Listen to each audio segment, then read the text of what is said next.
Illuminating our hearts. This is a beautiful vision just to hold with the space of the words. And our guest today magnifies your experience just by being present in the room with her. Meilin Ehlke is known as a Shamanic Songstress and a woman who illuminates your heart. I first met Meilin on a call for entrepreneurs to gain connection, and her presence was inspiring through the computer screen, and our conversation transformed many aspects of my business just by meeting her for the first time. Sounds truly amazing, doesn't it? Well, let me tell you a little bit more about Meilin. Authors, artists, and enlightened entrepreneurs hire Meilin for the sound sorceress to blast away any obstacles to block the flow of creativity, hindrance for the connecting to all parts of themselves to then be catapulted into future endeavors, where they can walk calmly and confidently on the chosen path, voice the visions they are following, and be attracted to the desired clients who join them on the missions to better humanity and our beautiful planet. That's quite a mouthful, but an amazing statement. As a world-renowned artist, moderator, and healer, Meilin reaches a worldwide audience on her podcast, Moving to Oneness, and her blog radio show, Sacred Sound Surprises. For 8 years and over 400 episodes, amazing, Meilin has confidently led hundreds of thousands to reconnect to their wisdom, allowing her audience to embody themselves fully, wake up to what is possible, and then listen to their inner guidance. I don't think that we should wait any longer. You're listening to Be Well with Michelle Greenwell. This is Season 2, Episode 11, Illuminate Your Heart with Meilin Ehlke. Michelle, thank you. It's so much fun always to be in space with you. You create this the joy.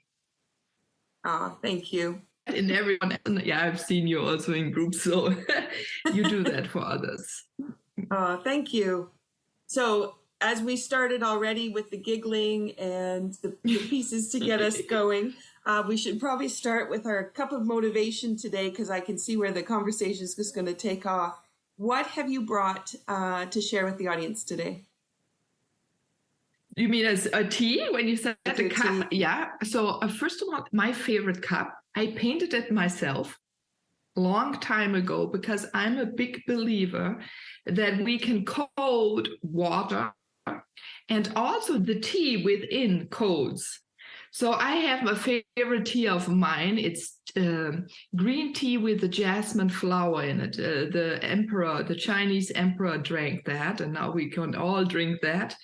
And it's very, they roll them up in little balls, and you just need to throw in one or two, and creates this beautiful, soft, gentle, for me, I love that, a taste that carries me through the moment I'm in. And I like this softness, and it fills me up. So the tea is my healing, and my cup and the water.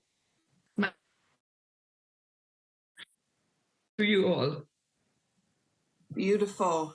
Beautiful. I love it. So for those people that are listening to the podcast, Meilin was showing, she had a white cup with these tiny, delicate strokes that she's painted on there, looking like flowers and pieces of leaves, etc., and but very delicate. So I chose my my train ride. So my Polar Express train ride that I got to do in December, where I got to go to the North Pole. And I chose this mug because it's all about believing. And I had on my bucket list was to be able to ride the real train that takes you to the North Pole. And I got to do that. And I got to ride it as a guest. But then also I was asked if I would come on and help serve cookies. And so I got to go to the North Pole twice. So I've got that one today because I think our conversation today is about believing and what is possible. And I was thinking about that potential. And inside I put a tea called Just Chillin', which is kind of a oxymoron because I've got it hot today, although it could be cold. But it has hints of cranberry in it. and it just has a little bit of a, I don't want to say bitter, but a little bit of a accent to it. So as you were describing softness, mine was like something that just kind of gives you that little perk up piece. So I say cheers to you, and thank you for joining me on the podcast today. And cheers to everyone who's listening with a cup of tea in their hand. Mm-hmm.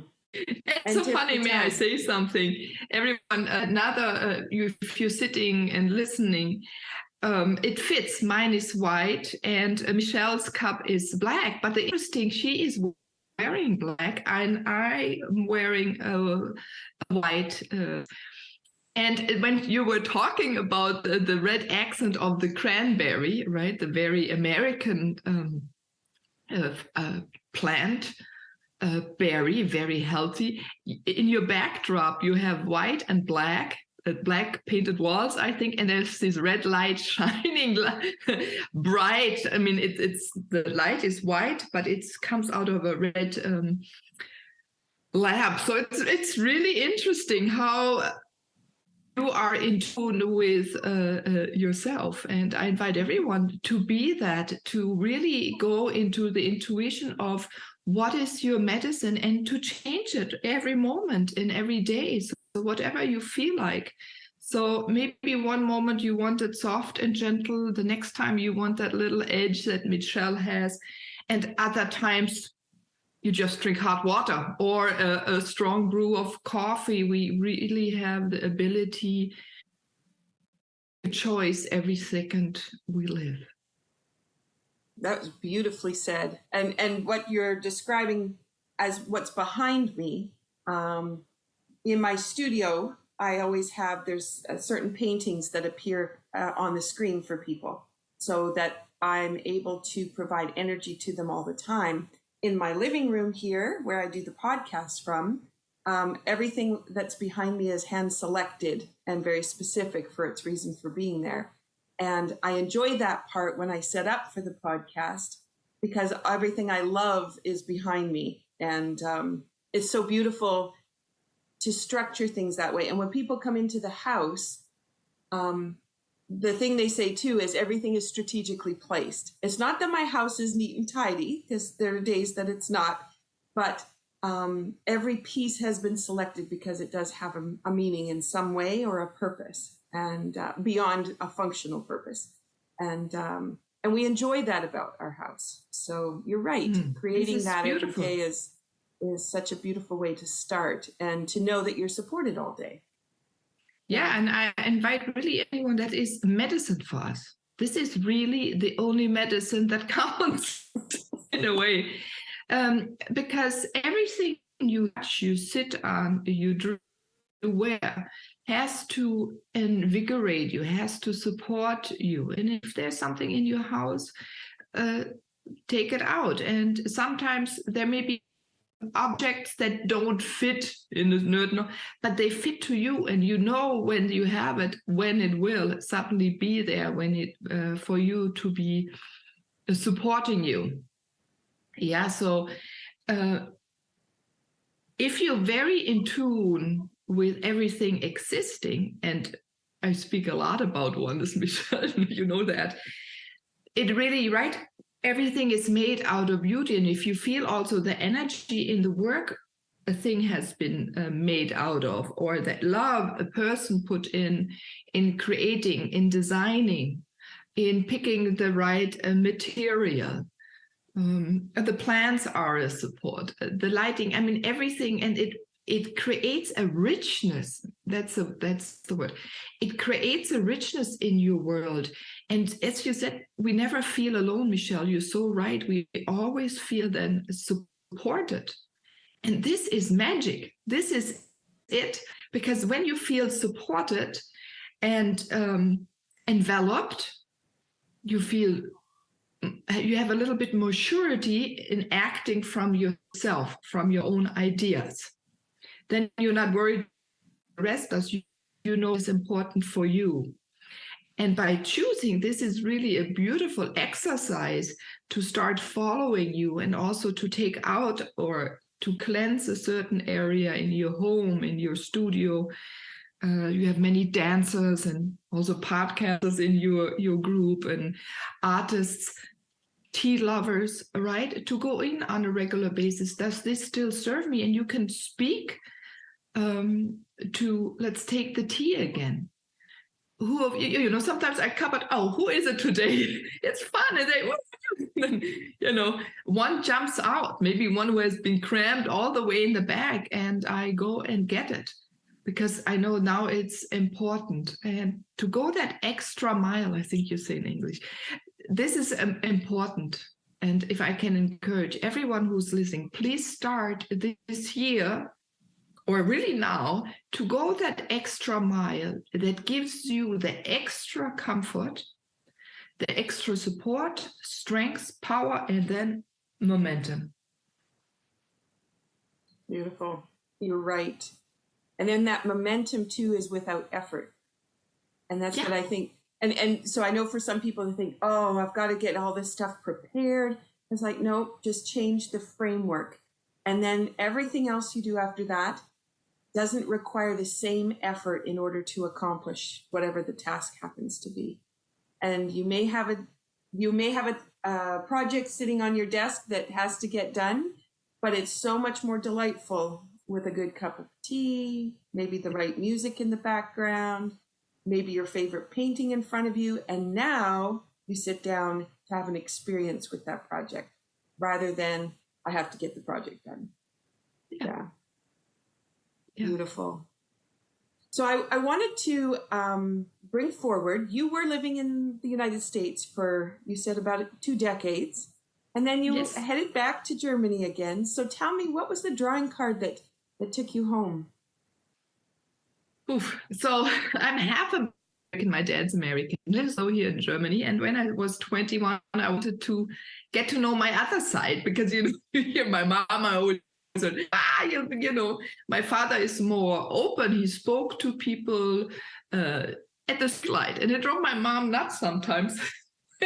So I thought, what is different about my dad? And so I thought, I want to experience it. So I went over to the US and studied their landscape architecture. And then in Georgia, and there I also did my state license. And while I was doing that, I met my now husband, a German man, my first German boyfriend.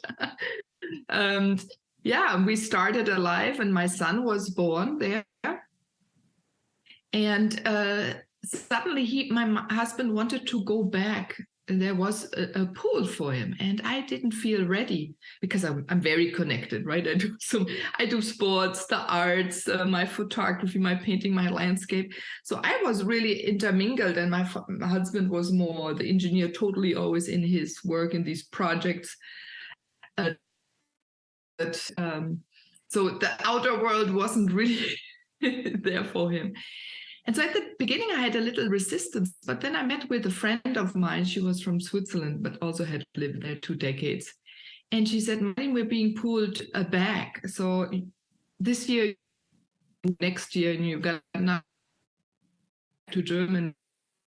We are bringing back and connecting the new energies to from the US. The landscape has totally to Germany. And I thought, super, not now, next year. And she was so right. And then I came back to Germany, and then from here started and really brought also myself back together. So I had gone to the US to experience something else. I had a lot of work of physical healing, learning a lot about it started there. Animals, and then when I came back for studied here, then also funny with an American Susquehannock chief and healer, medicine man, and brought again those 2 countries, continents together, and in a way bridging it and sharing the ideas. Beautiful. So with the landscape architecture, has that had a huge influence on the healing work that you've been doing? Yeah, it's always there, but it has been there for me since I'm a little girl. You should know, I climbed the fences, escaped from home. They had to look for myself. And I'm like a dog. I had a husky once. We found once a husky and took care of him. But she was so different. You would go into the woods from her and you couldn't see her until you came out. And then she was right next to you again. And so I was in the same way. I never followed the path. I would run around off the path. Now I know I follow the energy lines like the animals do in the woods, right? Mm-hmm. And then later on too, I always go into the woods and build things, and so it became then really a natural thing. And when I was studying, I wanted to study veterinary medicine, and when I studied, I said, oh my God, I'm more in the biology classes, and I love more the natural thing. And then next to me were landscape architects, and I said, oh, I'm going to study that. And I combine it. I always use metaphors of growth of plant materials.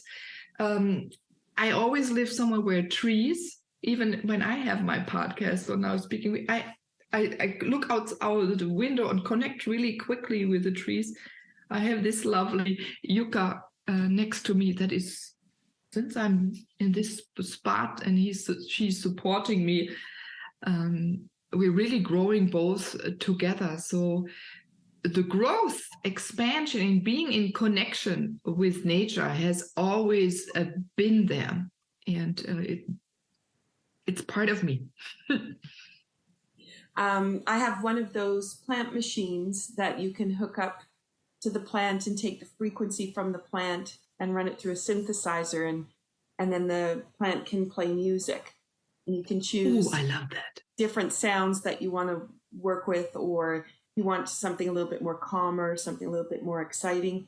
And my relationship with plants completely transformed with that machine, because I hadn't realized the song they were singing that as they were in the room with me, and how they were suspending some of my emotions, some of the ways I wanted to think about things. And in our Tai Chi practice, I would take the machine and hook it up to the same tree every week. And it would start really erratic as the group had come into the room. And then as we got into the Tai Chi sets and everything started to calm down, the playing of the plant completely transformed. And each set was different as well, which was interesting. So now when I have those plants in the room, I really pay attention to, my grandmother used to talk to the plants and she called them her little people. And now I do the same thing, because they're there, they're nurturing, they don't ask for much except a little water and some fertilizer. And in that, we have such incredible support every day. Mm-hmm. Yeah, and sometimes some touch, awareness.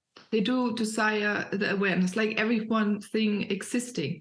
We know that, right? In intelligence, the more you hug a child, the more you hug an animal, kisses.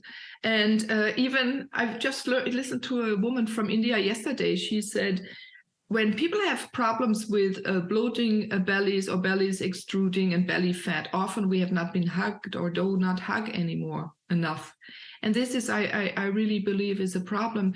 The tactility, and that's maybe I was speaking so much about, that everything we wear, where we sit on, what we surround ourselves is nourishing, is enveloping us. And so that's one of my big desires, that we go back to being connected and not fear each other and each other's energy, the body, the sensation of touching. Yeah, so that's another pet peeve of mine. But also you were asking me, I invite people to lean against a tree, right? So we can really feel the structure of a tree, but also notice how we can merge with the tree. How when we lean back and relax, how our particles move into the tree stem, and his particles, her particles move into ours, and we have an exchange of wisdom. Or if you lie down on the grass, there is always an exchange. Yeah. And they understand, and we're all full body of also landscaping side. We have so many talents. We have so many interests. We had such life experience from the first moment on we are born, right? And so also to be able to look at those spaces and bringing them together is maybe a little bit like what I've learned in landscape architecture. What I loved about that field, it's infinite. It's, I think, the only field I've learned where you can integrate everything I was interested in. So it was the arts, engineering, architecture, psychological, animals, soils, art, how do people move, and every person needs something else in the landscape to touch. Where do you sit down? How can you relax? How do you get people to move? How do you make people to slow down? Yeah, for example, if you think about Versailles, it has these huge fields, these wide paths, really soft, smooth paths, right? Texture on top. And they had these huge gowns, walking slowly and conversing and exchanging and playing. And then if you, for example, narrow a path, and you think about one in the woods where it goes maybe up and down and you have the roots coming off, and the landscape is tighter and it's a narrow, you start moving faster. So these things I integrate. Yeah, I can't separate. So it's because we are part of everything out there, and everything out there is part of us. We're in this beautiful song together. Symphony. What a great way to start the day for those people listening on the podcast, and you think about maybe when you got out of bed this morning, what you thought your day was going to be like, and now listening to the podcast, how you have transformed your day just by taking the time. It's just so rich and inspiring. And like we said, illuminating your heart, right? And bringing out that true passion from within. Yeah. Oh, it's beautiful. You mentioned your podcast. You have a podcast and a radio show. Do you want to talk a little bit about your background in that and where that's taken you? Ooh. 2012 was a huge year for me, and really it started a little early. I many shamans found out, and one day the grandma of the Southern Hemisphere was there, and May, she is from New Zealand. And I remember nothing got me really to shake, but when she showed up and did rituals without my whole body shake, I still remember 2 hours later, I couldn't really hold a fork. And she was, and I was interested. And I also, because of her, I went on that adventure. I wanted to meet her. And she did on that weekend a certain something special. She really told us to go outside and pick and bring something in, and she would give us a reading, which she normally didn't do, but she felt she had to do it for that group. Now, yeah, I went outside and came back with a piece of moss, because I was sitting there and I said, what is it? And I looked at that moss and I had to touch it. And I loved that humid, it's like, it's not humid, it's not wet. I don't know, but moist, beautiful, living, and bright and deep. One of my favorite colors is this blue-green. And so I took that little piece along with on a piece of bark. Wow. Then she said, it's about beautiful. Sometimes you don't see yourself beauty, but beauty is important to you. And I said, how did she, no. And luckily, she was very smart. She told every neighbor of where we're sitting next to write what she's going to talk about, so we could just soak it in and listen. And then she said, yeah, Meilin, your voice will do a lot for the world, and you'll sing, and it will be like start like a little creek and then be like a water and huge stream. And I thought, singing, voice.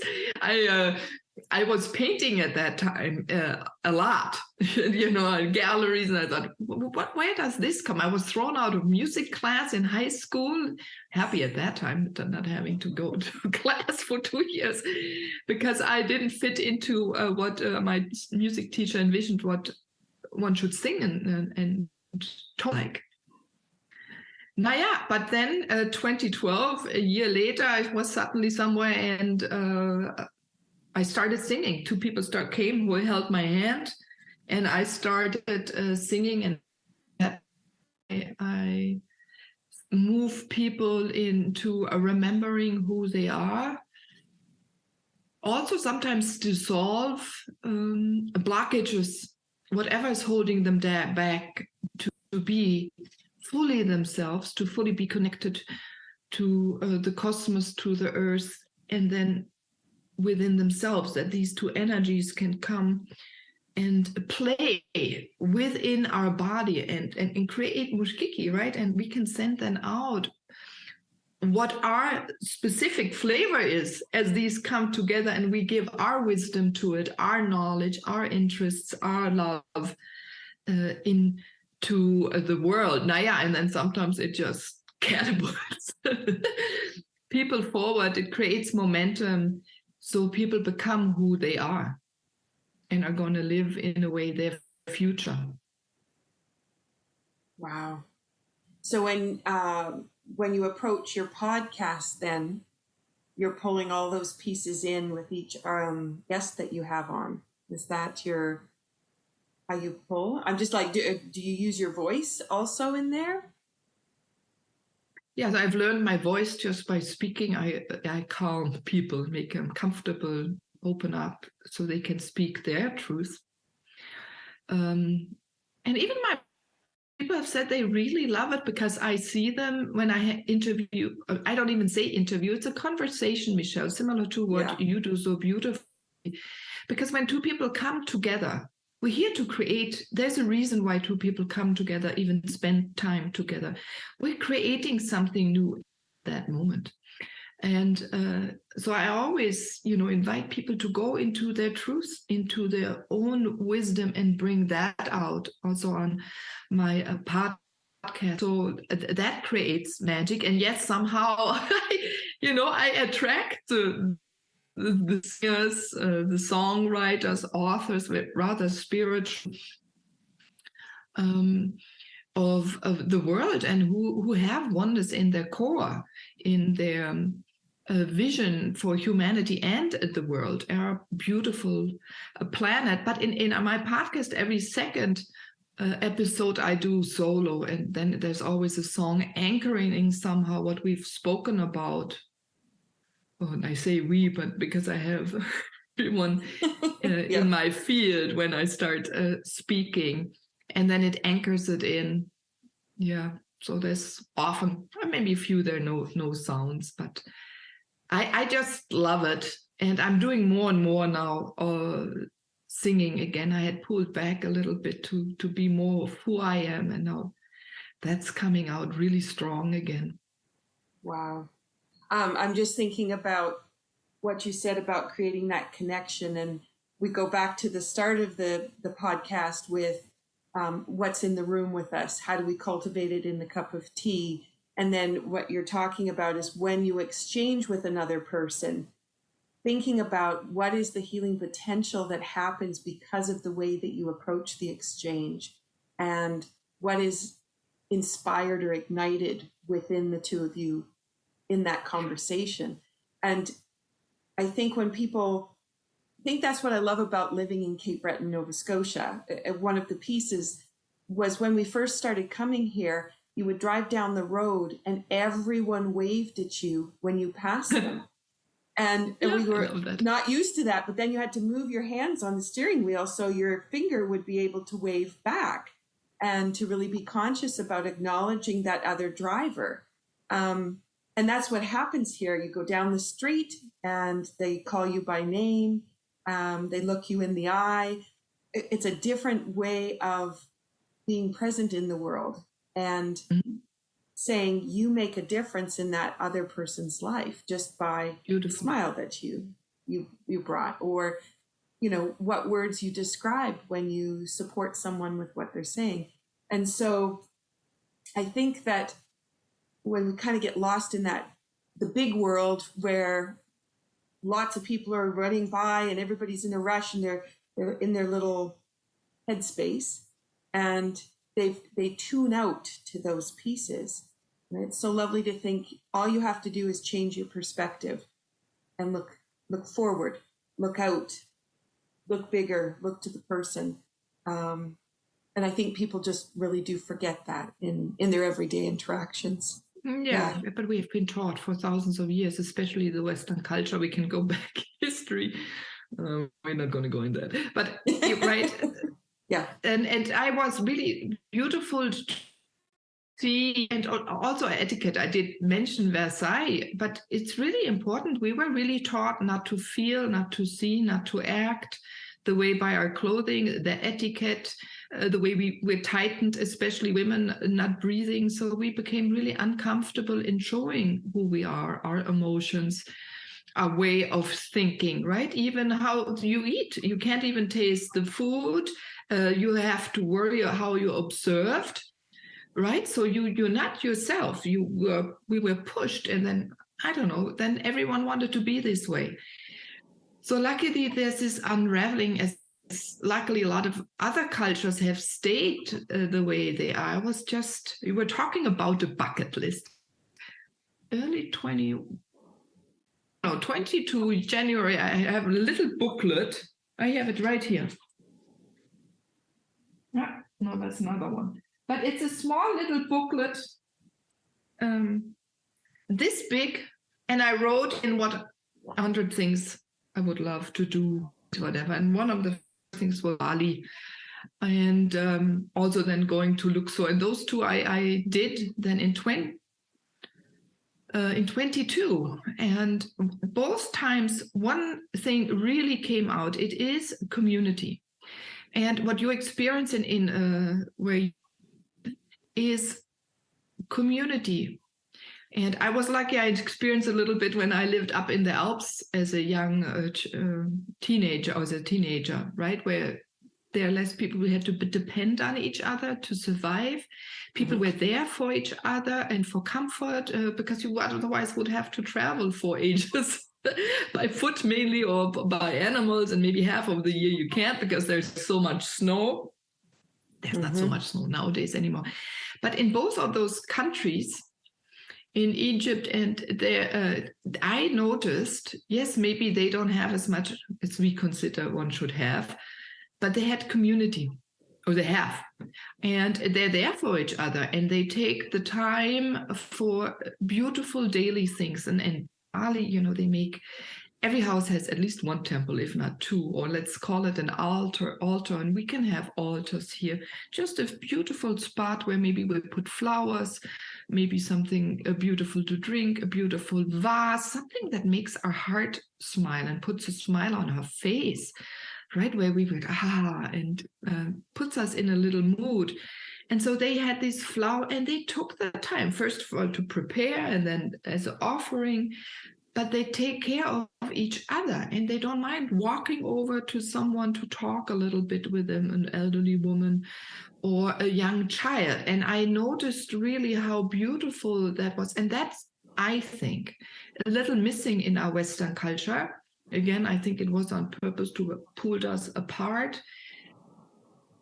I believe we're moving back into this at the moment. And maybe you were talking about Corona. It made us become again a little bit more comfortable with our own families.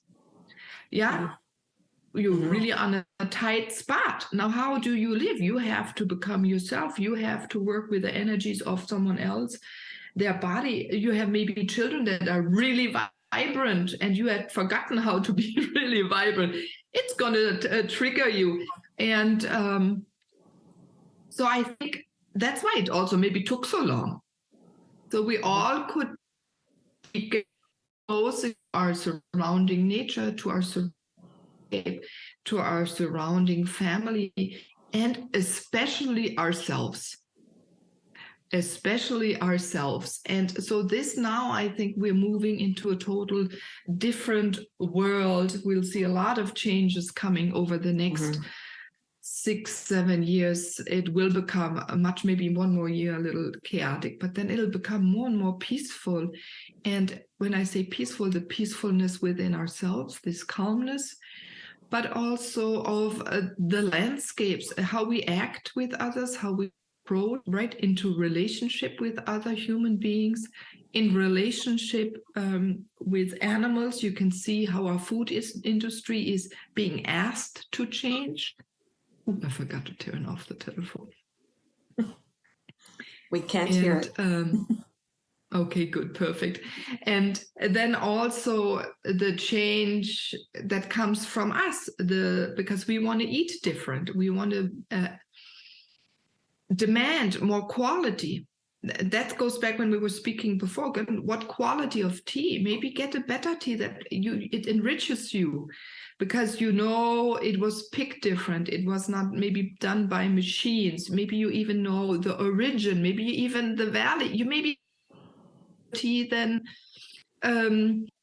you know what area it has been picked or made of. And that, I think, is important, because it connects us then to that landscape. It is not tea, but it connects us with the place where it comes from. And so many things that are put to our body, that it becomes more harmonious with us.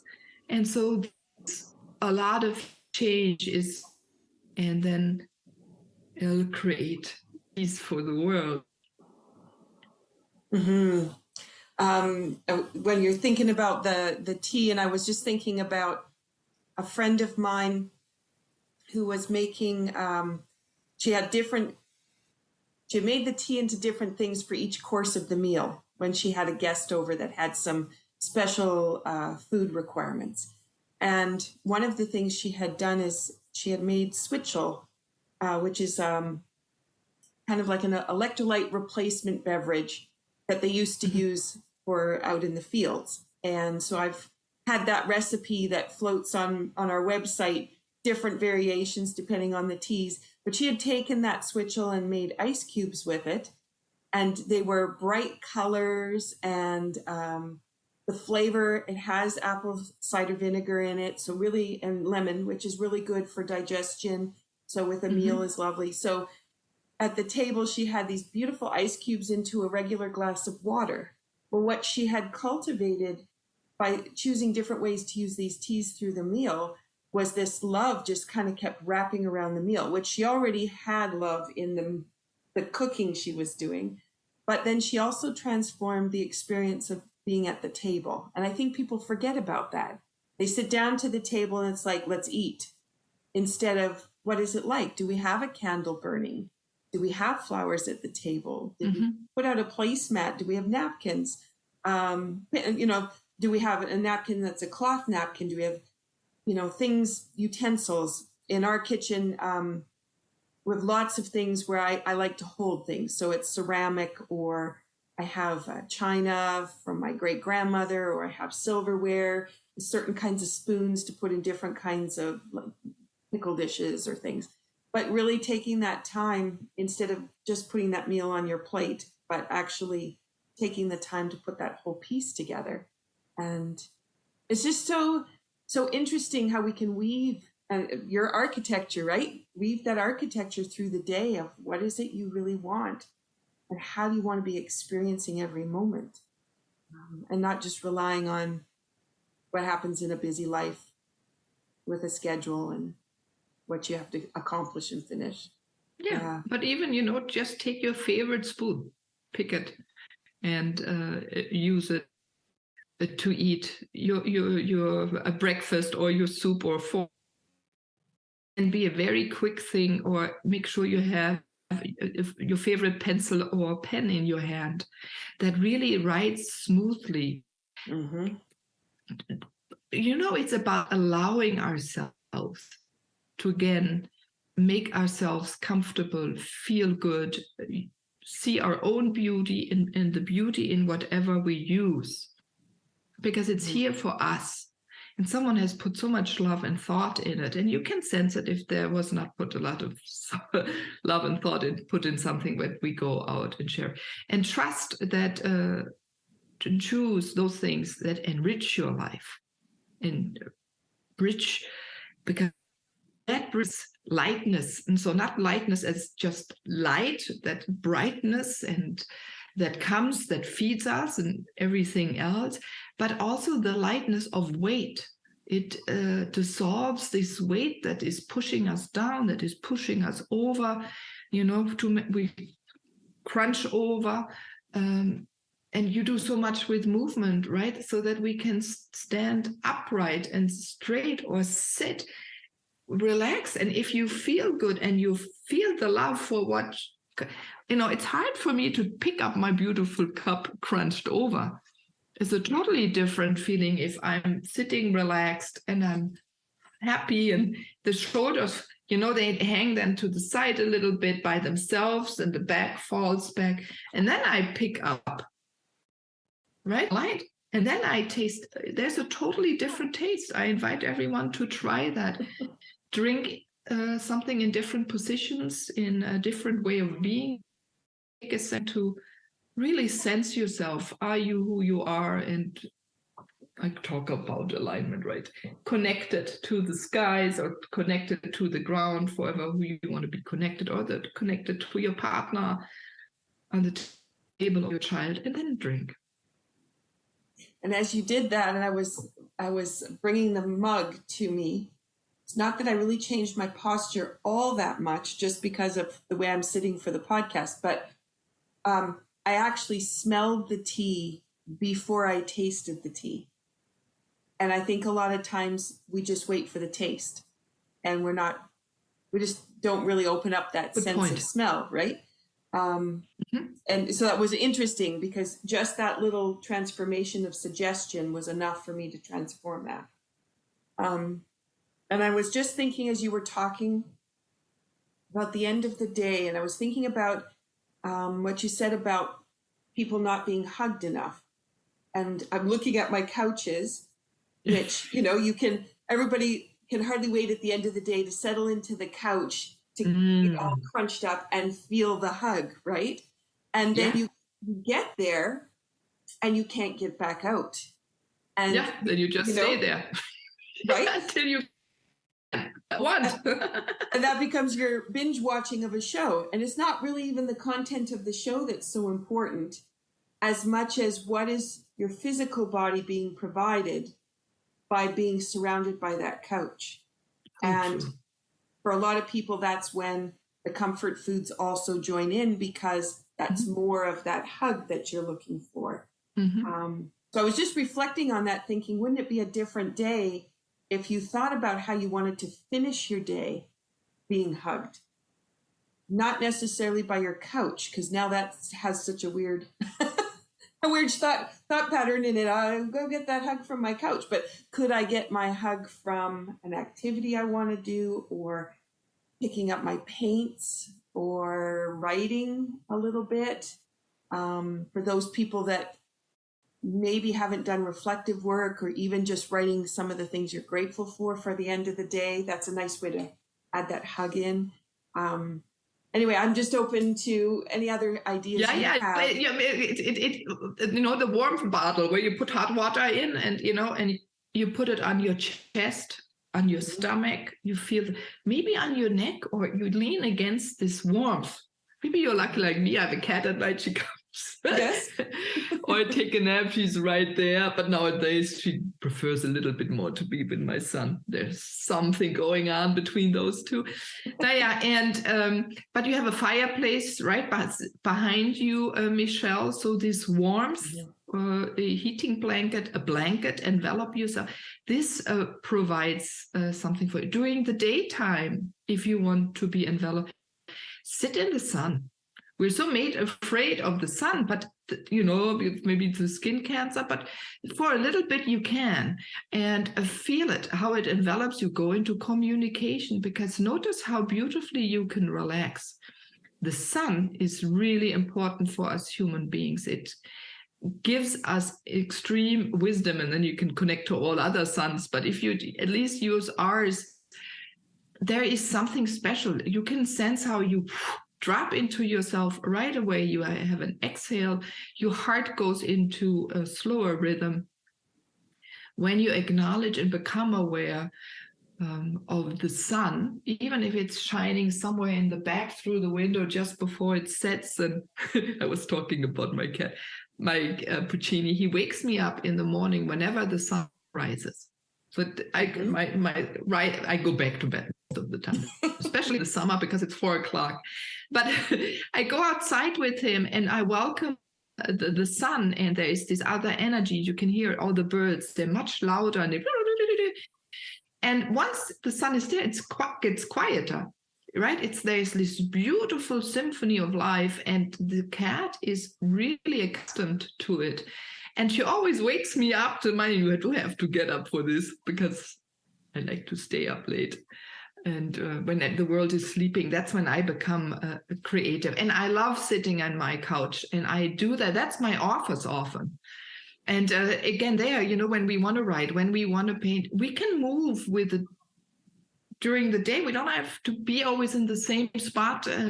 I go sometimes where the sun is. I write, then move my chair right against the window in the winter, go outside, write there or read or whatever I need to do.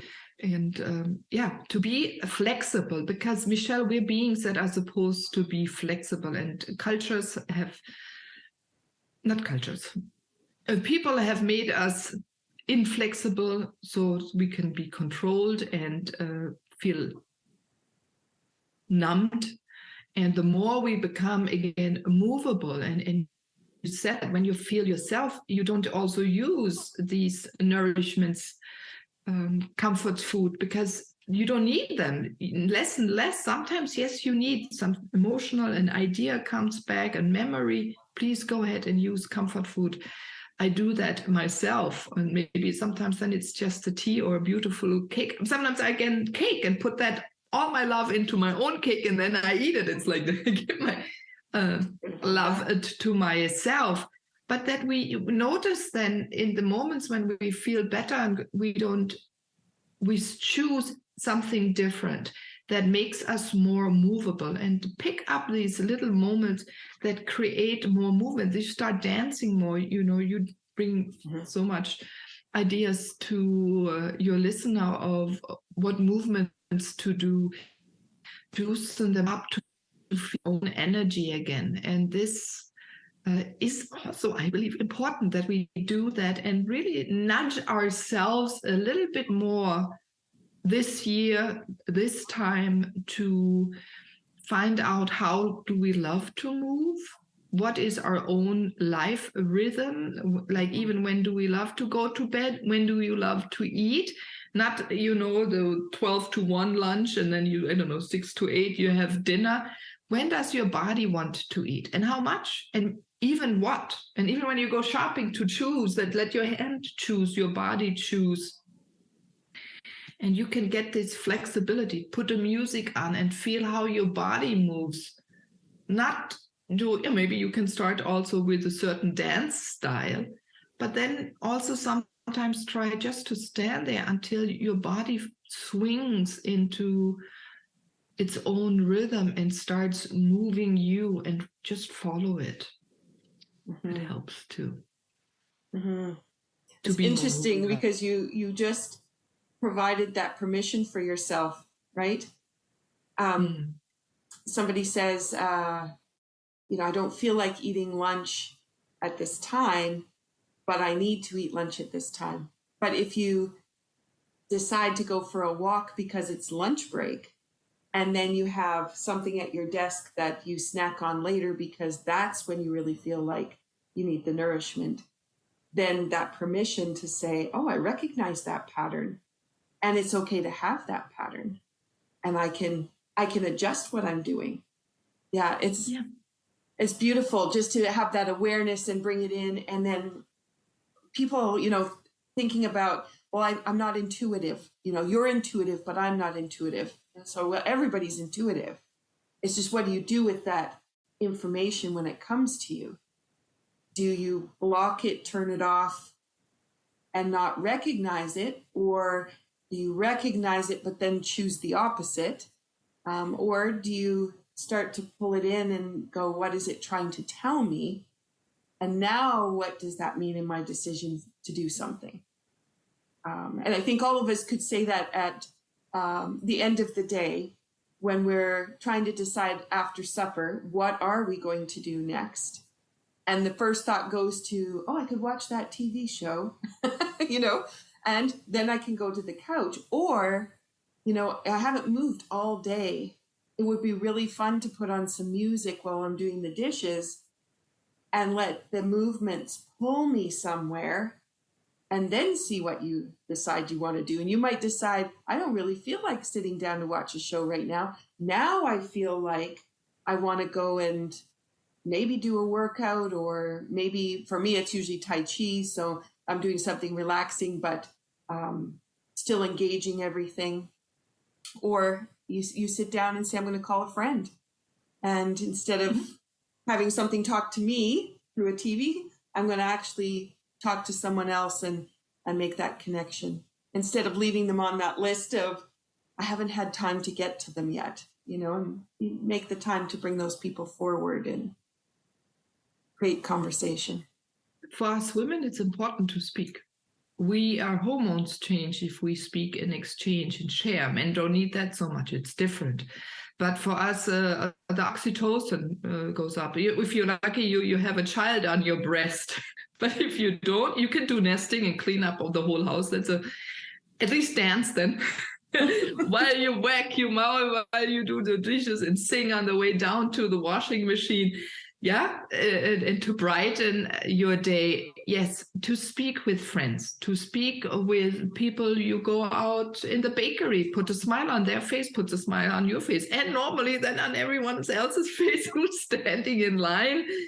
Yeah, to communicate. And that's so important, because the more we share, and even you were speaking about the lunch and you say you want to go walk, the more you share why you do certain things with your colleagues, with your family, with your friends, they understand you, the easier it becomes also then for you to follow your own rhythm, to become more aware of what you are nudged to. So that frees up over time.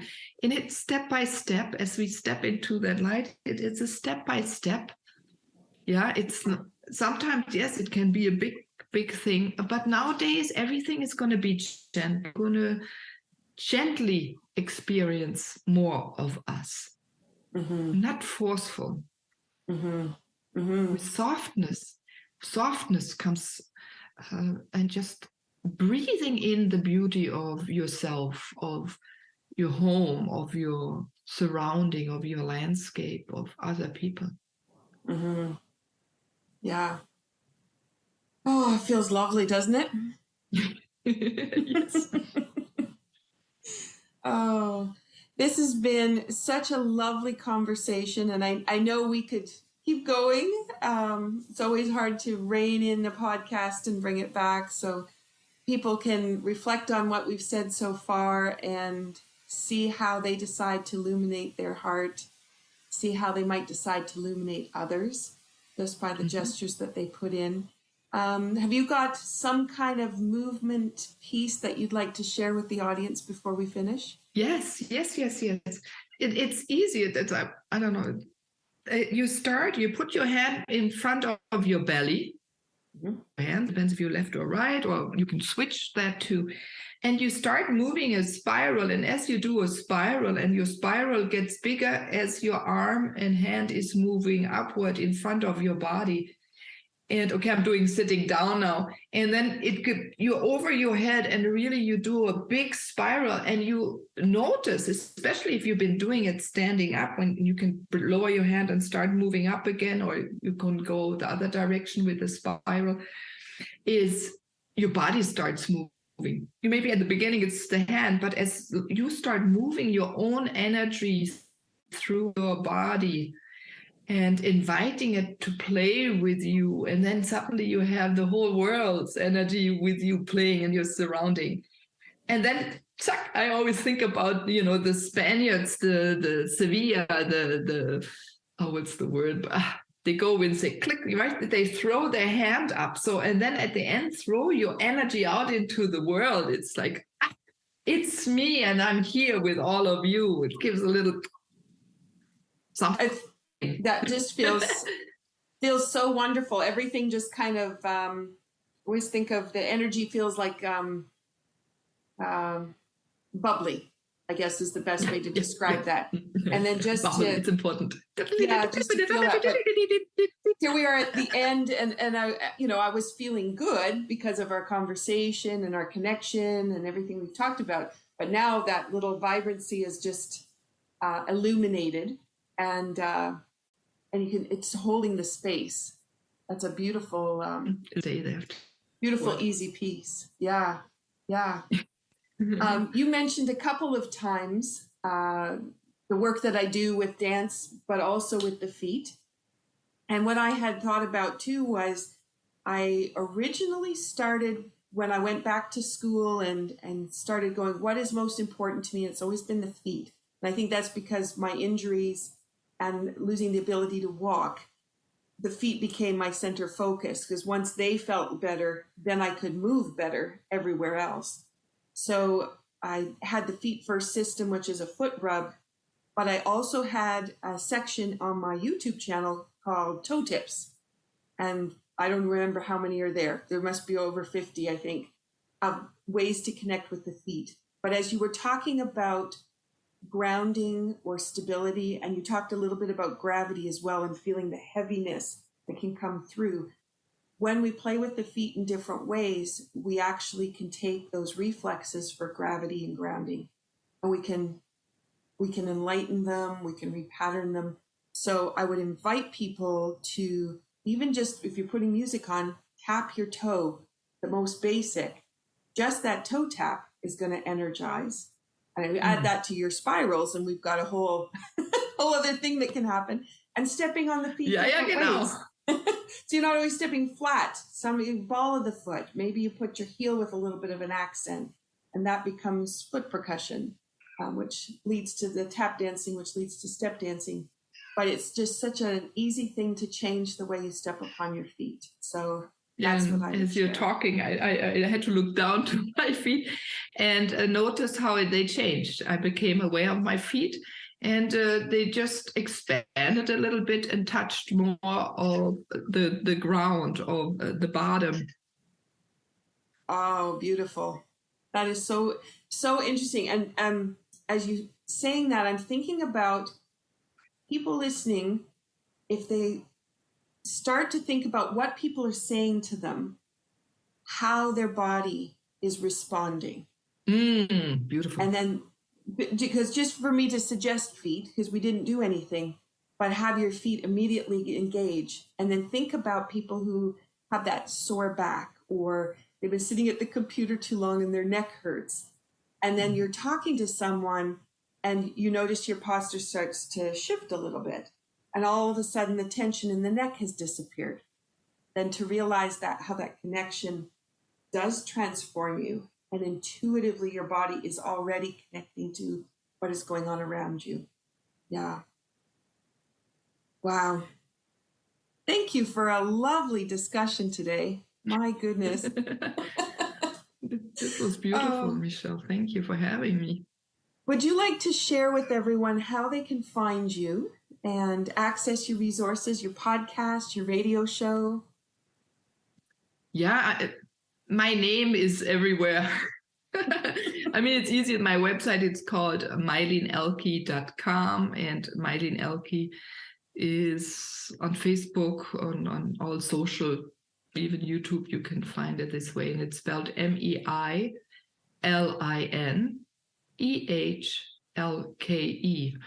And and the podcast, thank you for letting me voice that's called Moving to Oneness. So type it in whatever platform you love to listen in on, or go to YouTube. I have there all as a video as well, because there's some fantastic people, and the energy to just be balsamed by their energy as we're talking about. So, and all will support you in becoming who you are, and you are able then to live your life, to dictate what you desire, and see that you are part of everything existing, and you're not separate, and no one else is bigger or better than you are. We're all very important, beautiful beings, and have a purpose of being at this time on this beautiful planet. That's a lovely way to close. Thank you so much. Thank Beautiful. You've been listening to Be Well with Michelle Greenwell, and this episode has been sponsored by Dance Debut, providing movement programs to create a flourishing lifestyle for achieving your goals and ambitions and enjoying the activities on your bucket list. Also by the Cape Breton Tea Company, bring a little of your countryside and hospitality into your day with a luxurious cup of the tastes and sounds of Cape Breton. Cape Breton Tea Company is cbtcompany.square.site, and Dance Debut Inc. Is where you can find resources, workshops, presentations that ignite the passion for living through wellness and movement tips and tools. Have a beautiful day and make it what you want it to be. Thank you so much, Meilin. Oh my goodness. Thank you, Michelle. And everyone, have a beautiful day, night, and a beautiful year.